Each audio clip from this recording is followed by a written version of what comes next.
of people, and I want to bring in international competitors to actually, partake and participate. It sounds like you have a very full plate, and it sounds like you have this beautiful vision of continuing to have Dominica as very natural, and I like that. I like the fact that it's the resource is still there, it's still fresh, and it's still it's just a fresh idea for Dominica. That's the comparative advantage. The eco, like I said, the green, the mountains. Dominica is one of the most mountainous pieces of land on the face of the earth, apart from Switzerland. So that has to be an advantage. It cannot be a shortcoming, it cannot be a setback. We have to use it towards our advantage. Dominica has 365 rivers, literally. The one river per day. boiling lake in the world. Exactly. and I was just told that it is in fact the largest boiling lake in the world.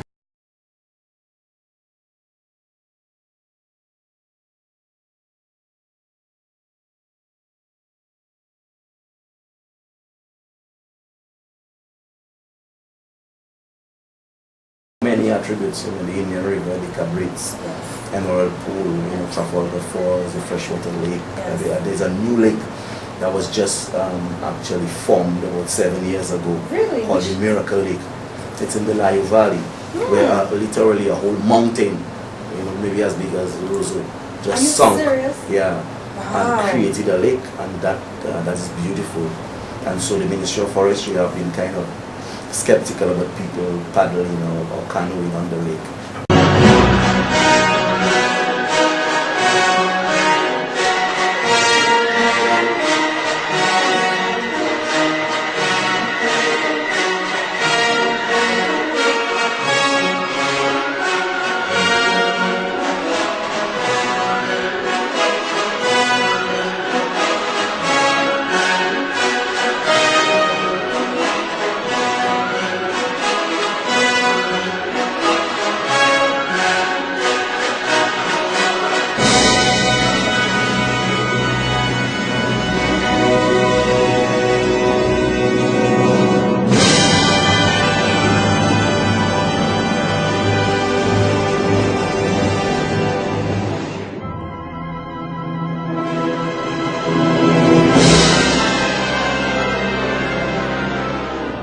Because they were not too sure about it, whether it might burst its banks again. But I think right now, after a number of years, I think they're becoming confident enough that we could probably get to use it as a tourist attraction. And I'm very excited about the prospects of that. Even in the valleys, I was just thinking this morning, there is something unique and special about the valleys in Dominica. You have the Layo Valley and you have the Roseau Valley. In the Roseau Valley, you have so many attractions. You have the freshwater lake, you have the Trafalgar Falls. You have these hot spas, cruise, tears, which I absolutely love. Oh, let me tell you, when you get in there, you don't want to come out. No, that's so true. You can just literally fall asleep. Very true. And then you have the Layo Valley, which has the Miracle Lake in there. You have a number of attractions down at Layo itself.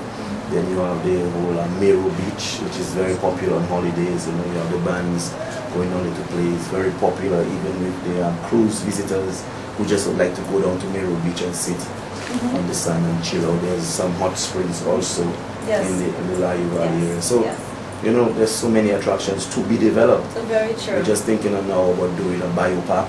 Biopark in the Layo Valley area. And what would that entail? The biopark would entail, well, the Layo River runs literally through the middle of the biopark, and then we want to do other things like a herbarium, like a herb garden of all of Dominica's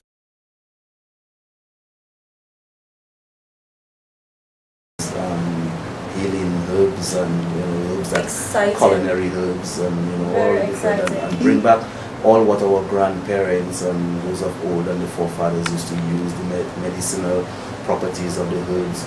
Then we want to have a sort of amphitheater where poets and artists and stuff could sit, and people could sit on the lawn overlooking the theater. Wow.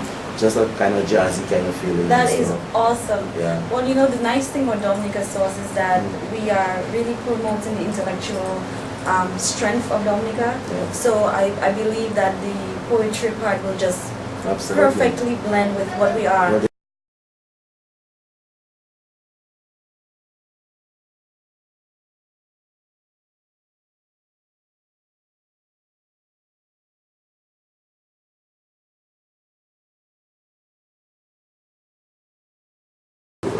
Cabrit, so Dr. Honeychurch is just doing a brilliant job up there. Okay. I don't know if you guys have been there, but you should really take some time to check it out before you leave. We will. And check out the great restorative works that We he's been doing. will. I always admired him. Yeah.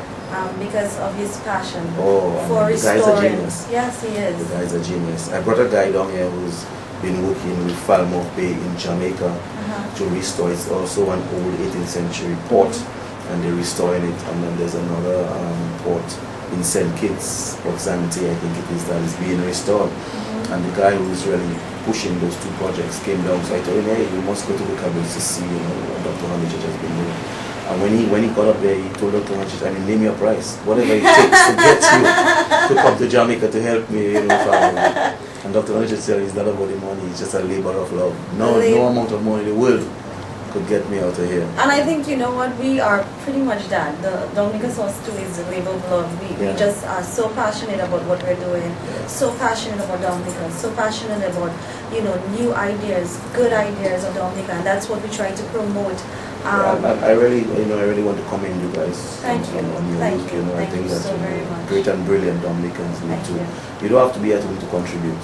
Wherever you are, the Dominican blood runs through your veins, and you can contribute. Does. And I'm very happy to have you guys, because I mean, like in tourism, one of the major Achilles heels that we have is Dominica doesn't have the amount of resources like the other big countries for promoting Dominica. You have countries spending $15 and $20 million in just marketing budget, and we don't have that. So innovative ideas such as Dominica Sauce and all the various social medias, they call them.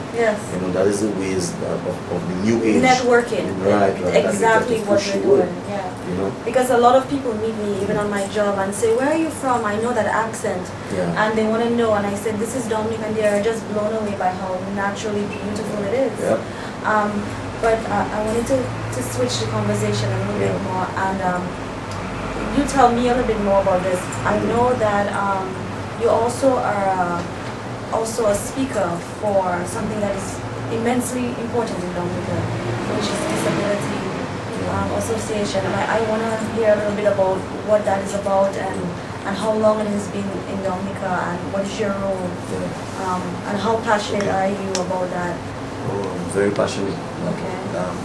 Whenever they need my help, for whatever reason, I am always really willing and able to help the Dominica Association of Persons with Disabilities, because I myself have personal experience with it. I mean, I have two kids who have different disabilities. My first son was born with no tibia. The tibia meaning the bone between your knees and your ankle in both legs. So we had to amputate both legs. So he's like a double amputee. So he wears prosthetics.